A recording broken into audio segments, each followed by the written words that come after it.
Oi, gente. Eu tô aqui na Reticina. O bate-papo de hoje é com um colega aqui de profissão, Marcelo Canelas. Ele vai contar pra gente um pouquinho da história dele, a conexão dele com Santa Maria. E ele também é membro do coletivo Memória Ativa, que a gente tem feito parte este um ano e pouquinho a gente está aí na luta e vai contar um pouquinho disso também para vocês. Mas antes disso, eu quero falar de uma coisa, né? Já que nós temos nosso sarau de cena poética, acabei de descobrir que o Marcelo tem uma poesia analógica que ele nunca digitalizou. Uma poesia datilografada. Exato, eu digo analógica porque ela não tá nas redes, ela não tá em lugar nenhum, tá. Onde é que tá no papel. Tá no papel. Datilografado, tá lá, bem guardadinho. Inclusive, ele ganhou um prêmio, né? O prêmio de Felipe de Oliveira. Conta pra gente um pouco desse poema, Marcelo. Foi o Felipe de Oliveira de 1985, né? Era estudante de jornalismo. Quando eu escrevi o poema, eu era estudante, mas em 85 eu já tinha começado a trabalhar. E era um poema, chamava-se Poema Mestiço. Falava sobre a mistura cultural da América Latina mesmo. Era um poema, sei lá, uma certa pegada surrealista. Assim. E foi, no ano anterior eu tinha concorrido com um conto, tirei segundo lugar em conto em 1984 no Felipe de Oliveira, e no de 85 tirei o primeiro e o segundo lugar em poesia, as tais poesias datilografadas, e aí depois nunca mais fiz poema. E os contos, era sobre? Era um poema, era um conto sobre um ferroviário, sobre um amor, uma história de amor entre ferroviários, entre um homem e uma mulher, que eram ferroviários aqui da... Tu tem um cálculo, assim, de quantos contos e crônicas tu já escreveu? Poucos. Eu escrevi pouca ficção. Escrevi uma meia dúzia de contos E as e crônicas? poemas. Bom, aí crônicas vai para o campo das milhares já, né? Vai para os 3 dígitos aí, porque há muitos anos eu escrevo crônica, né? Comecei a escrever crônica provocado por um colega, o Nilson Vargas, que hoje dirige a redação da Zero Hora, mas que na época estava implantando o Diário de Santa Maria, então ele me convidou para escrever junto com outros cronistas, uma coluna semanal no Diário de Santa Maria. Eu disse, mas eu não sou cronista, eu nunca escrevi uma crônica.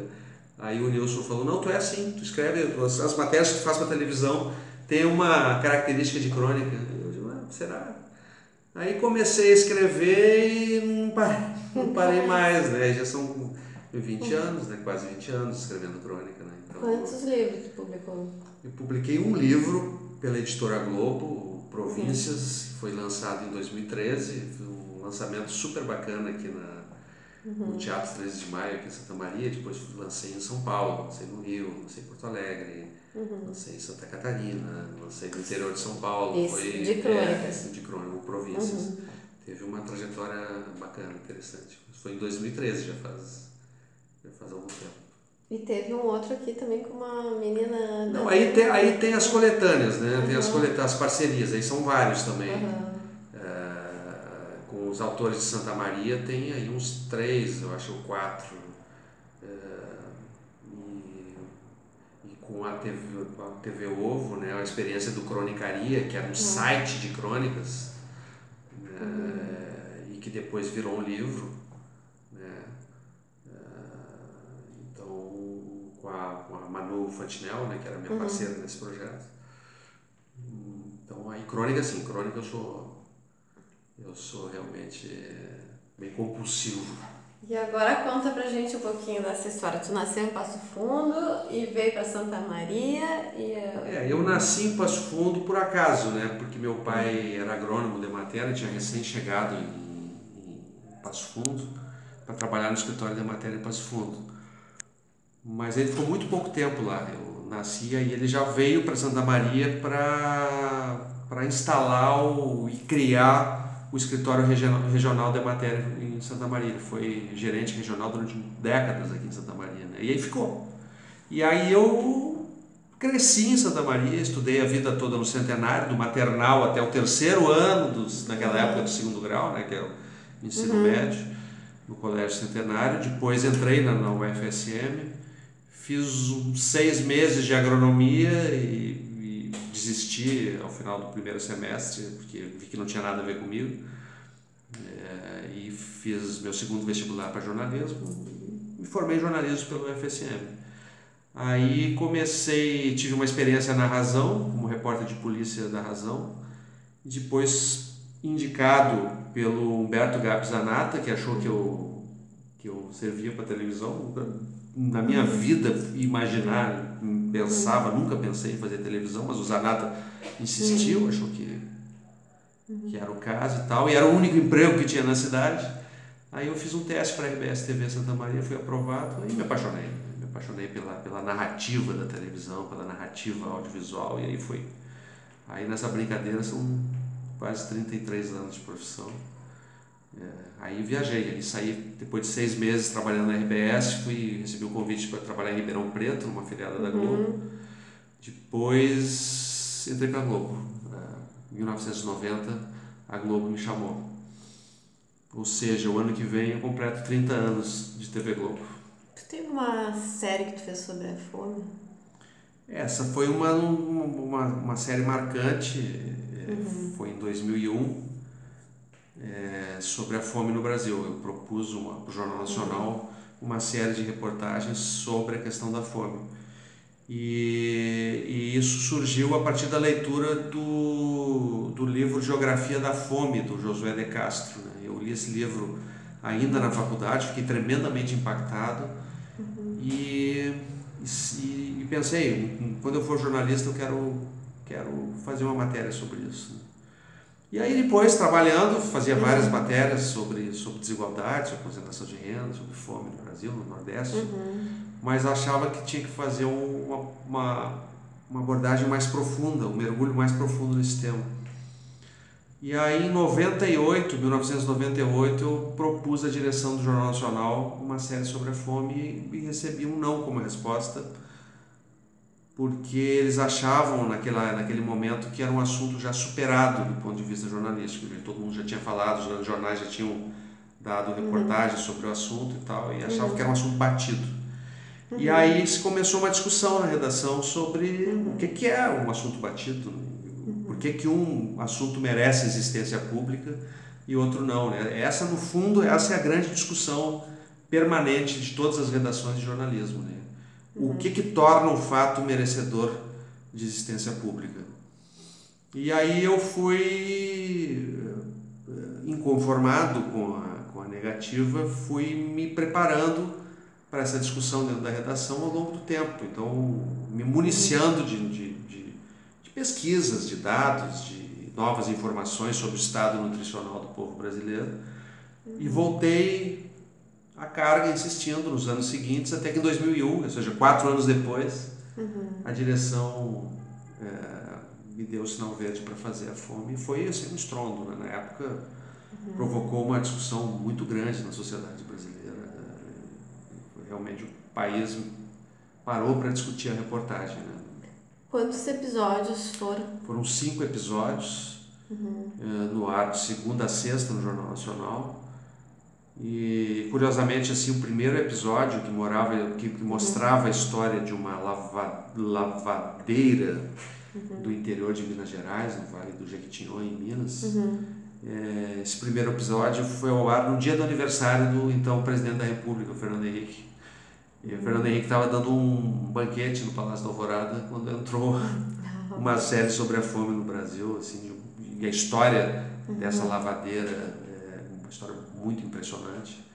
E ela, inclusive, viria a morrer por desnutrição intensa 15 dias depois da passada pela nossa equipe. Nossa! E foi muito chocante pra gente, porque, na verdade, a gente só ficou sabendo que ela morreu no dia seguinte à exibição da reportagem, né? Então, foi muito chocante a história dela e o desfecho. Tu acredita que essa realidade mudou hoje? Tanto não mudou que a gente só vê aí o agravamento da desigualdade no Brasil, né? Da concentração de renda. A gente tem uma parcela de brasileiros abaixo da linha da pobreza absolutamente inaceitável, né? Nos últimos 3 anos, a concentração de renda e a desigualdade social se agravou terrivelmente. Depois de um período de melhoria dos indicadores sociais, de 3 anos para cá, a gente vem vendo o declínio desses indicadores e o agravamento da desigualdade, da concentração de renda. Qual a reportagem que mais te impactou? Foi essa? Foi essa, mas eu lido assim por aptidão e por vontade pessoal mesmo. Eu sou um jornalista brasileiro que vive no Brasil e é natural que eu proponha temas que me incomodam, né? Então, naturalmente, para mim, é matéria, substância jornalística, temas ligados às injustiças sociais que cercam a gente o tempo todo, né? E me incomoda um pouco o olhar embotado sobre uma realidade inaceitável, ou seja, você olhar para o lado e já não se incomodar mais com coisas que são absolutamente inaceitáveis, né? A gente vivendo num país com todas as condições materiais para dar boas condições de vida para a integralidade da sua população, você ter mais de 20 milhões de pessoas vivendo abaixo da linha da miséria, né? E isso é uma situação absolutamente inaceitável e como jornalista seria absurdo desconsiderar isso como substância noticiosa, como matéria-prima para a reportagem. E Marcelo, tu teve uma experiência de impacto social que a tua reportagem teve, assim, um retorno positivo, digamos assim? A televisão, a TV Globo tem um alcance muito grande, né? E o Fantástico, o programa onde eu trabalho já há 10 anos, tem muito prestígio e um alcance de audiência muito grande. Então é natural que as pessoas reajam, né? Só que acho que existem 2 tipos de reação. Aquela reação mais superficial, no sentido de se incomodar no momento, às vezes até se mobilizar e tal para tentar ajudar alguém, e uma reação da consciência, né? A reação interior, a reação que a indignação interior causa, no sentido da ação política, né? Acho que o papel do jornalismo é muito no sentido de iluminar pontos obscuros da realidade e para que a ação política venha, né? Então, assim, na verdade, o que muda a realidade social brasileira não é o jornalismo, mas é a sociedade politicamente organizada. Então quando a reportagem ela provoca essa discussão, né, de uma parte da sociedade que se organiza para enfrentar um problema, é a repercussão talvez mais intangenciável, mas mais importante, né? É o tipo de repercussão que eu gostaria que provocasse, que às vezes não é imediata, que às vezes no horizonte do tempo demora mais. E agora vamos falar um pouco de Santa Maria, né? Que sempre teve e demonstra isso nas tuas crônicas e nas tuas atitudes, uma preocupação, um carinho com a cidade, todo mundo reconhece aqui isso, Santa Maria. Recentemente tu teve uma ação em prol do patrimônio, né? Vamos falar um pouco disso em relação também ao documentário que tu está fazendo? Olha, como eu tenho uma vida andarilha, né? Como eu sou um desenraizado, assim, como eu estou cada semana num lugar diferente do Brasil, do mundo, eu preciso me sentir em casa em algum lugar, né? E o lugar onde eu me sinto em casa é em Santa Maria. Aqui tem a minha mãe, mora aqui, tem uma irmã, sobrinhos, amigos de infância, novos amigos, amigos da faculdade, tem uma relação afetiva com a cidade muito grande. Então, o sentido de pertencimento a uma cidade que eu tenho é com Santa Maria. E assim, o que é uma cidade, né? Eu gosto muito, desde que eu ouvi essa frase eu vivo repetindo, porque eu acho uma frase absolutamente genial, que é uma frase do geógrafo Milton Santos, né? Ele diz que a cidade é o espaço do acontecer solidário, é onde as pessoas se encontram, onde as coisas acontecem solidariamente, né? Então, ou seja, 80% dos brasileiros vivem em cidades. Então, é um lugar onde nós estamos falando do lugar onde a gente vive, onde a gente convive com as outras pessoas, onde a gente se socializa, né? E aí tu pode ter dois tipos de relação com a tua cidade. Ou tu te encerra num condomínio fechado, com tranca, com vigia, com segurança, ou tu fica dentro da tua casa com medo da rua, ou tu esvazia o centro da cidade de medo, né? Ou tu tem uma relação empática e generosa com a cidade e com as pessoas que estão à tua volta, né? Ou seja, ou tu te esconde, ou tu ocupa a cidade e transforma essa ocupação em qualidade de vida. Então, a ideia de você fazer uma cidade vertical e fechada, ela vai na contramão do acontecer solidário, na contramão da convivência das pessoas. Por isso que me empolga discutir a ocupação de uma cidade no nível das pessoas, no nível humano, em que uma cidade que convida as pessoas a caminhar, né, que convida as pessoas a ficarem na rua, que convida as pessoas a transformarem espaços públicos em espaços de convivência. No fim, nós estamos falando de quê? De qualidade de vida, de contato humano, né? Esse tipo de cidade é a cidade que eu quero para mim. E Santa Maria tem todas as características para ser uma cidade do acontecer solidário, uma cidade humana, uma cidade onde as pessoas podem se encontrar. Ela precisa apenas que os políticos e que a sociedade civil enxerguem a cidade como um lugar de reunião, de convivência, e aí precisa dar condições para a criação de espaços públicos para que as pessoas se encontrem. Uma cidade jovem, uma cidade universitária, uma cidade alegre, uma cidade que as pessoas têm que ir para a rua e ocupar essa rua. E um espaço urbano estratégico para que aconteça esse encontro entre as pessoas é o centro histórico de Santa Maria, né? Porque diz respeito à nossa identidade, diz respeito ao espelho da cidade, a gente olhar e se reconhecer e ocupar esse espaço como um espaço de convivência. Por isso que é tão importante essa discussão que está quente em Santa Maria, que está abraçada por instituições importantes, desde das universidades, a UFN, a UFSM, a UBRA, até as instituições empresariais, a CACISM, né, os empresários, os intelectuais, as pessoas ligadas à cultura.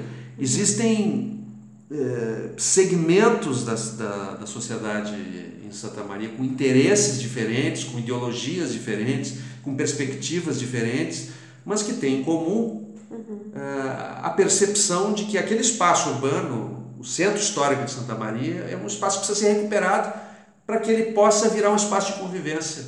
E virando um espaço de convivência e sendo ocupado pelas pessoas, ele provoca desenvolvimento, porque a partir da ocupação você olha de um jeito diferente para aquela casa que está fechada, que pode virar uma loja, que pode virar um negócio interessante, e na ligação com a universidade pode gerar inovação, pode gerar tecnologia, pode apontar para um novo tipo de economia que tenha mais a ver com a vocação da cidade.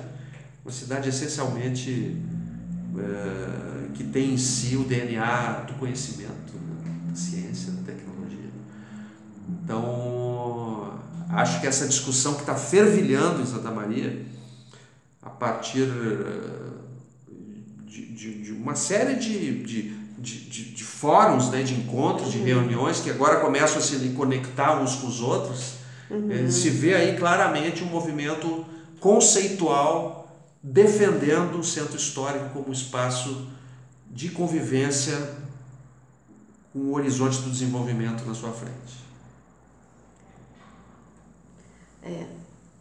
E dentro dessa realidade, não posso deixar de falar também, né?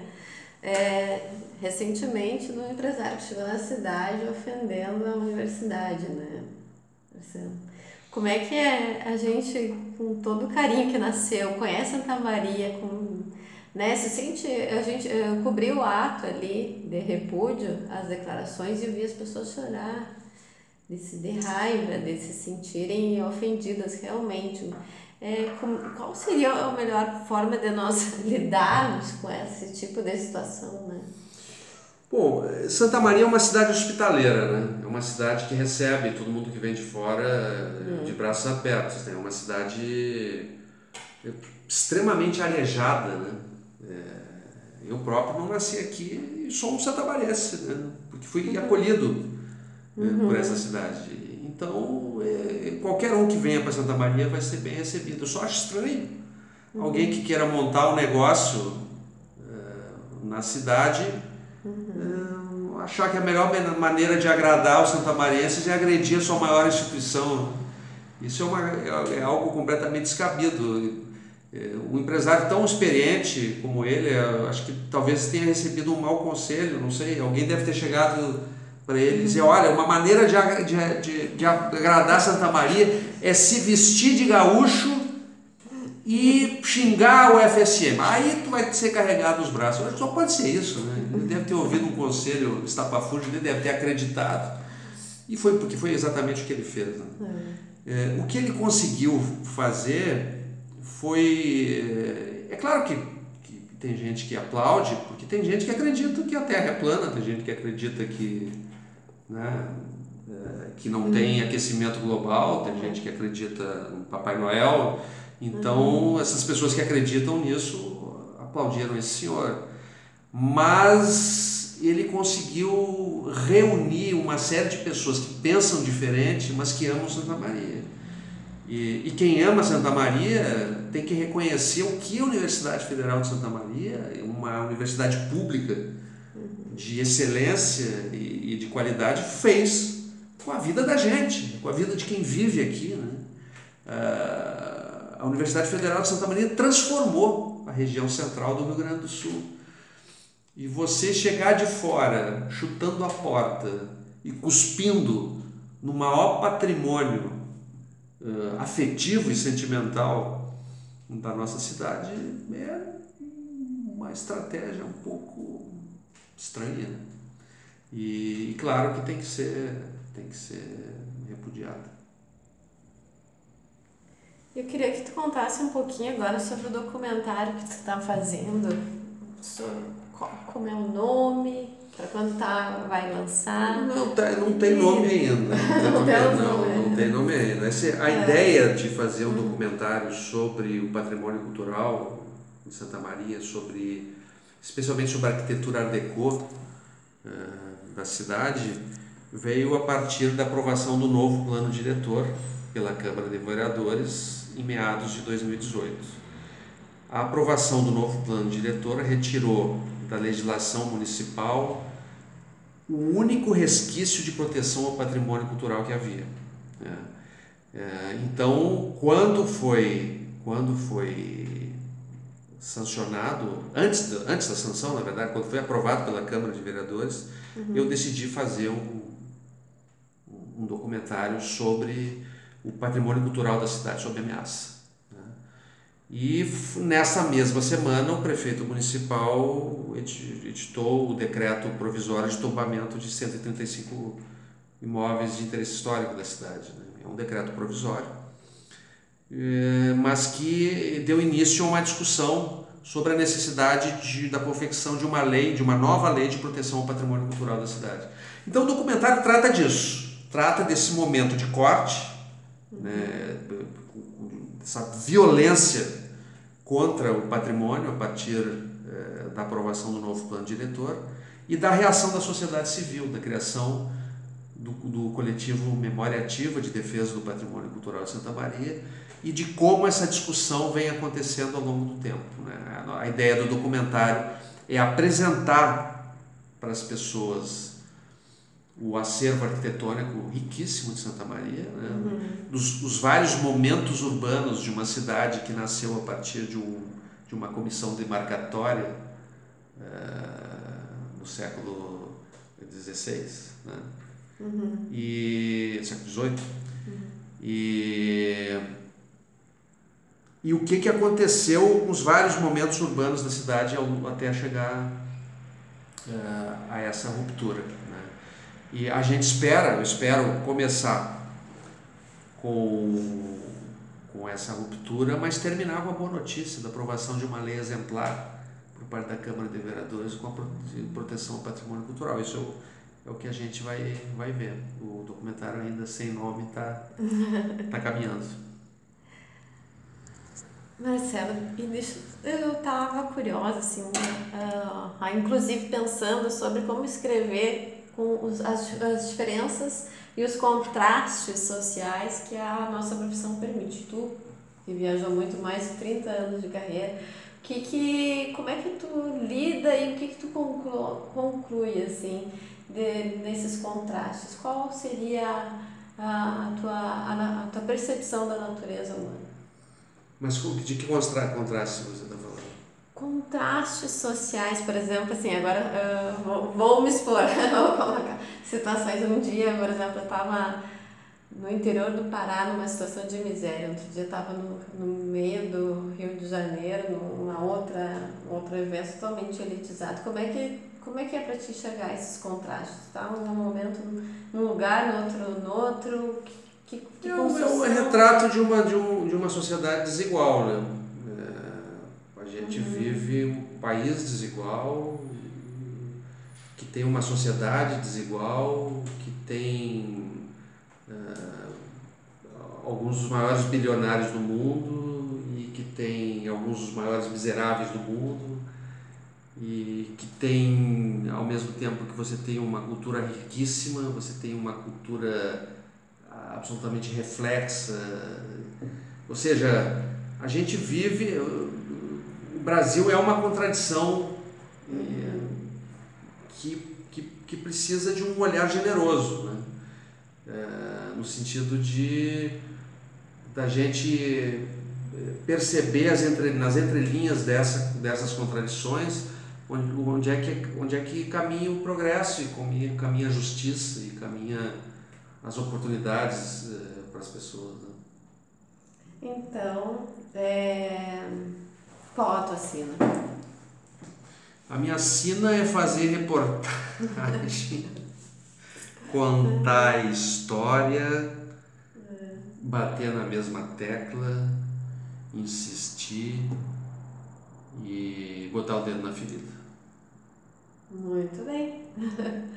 Vamos pro break, Marcelo, que aqui vamos valorizar nossa cultura local. Hoje é domingo. Boa, vamos lá. E nós estamos encerrando essa entrevista, esse bate-papo. Obrigada por ter vindo. Obrigada a vocês que assistiram.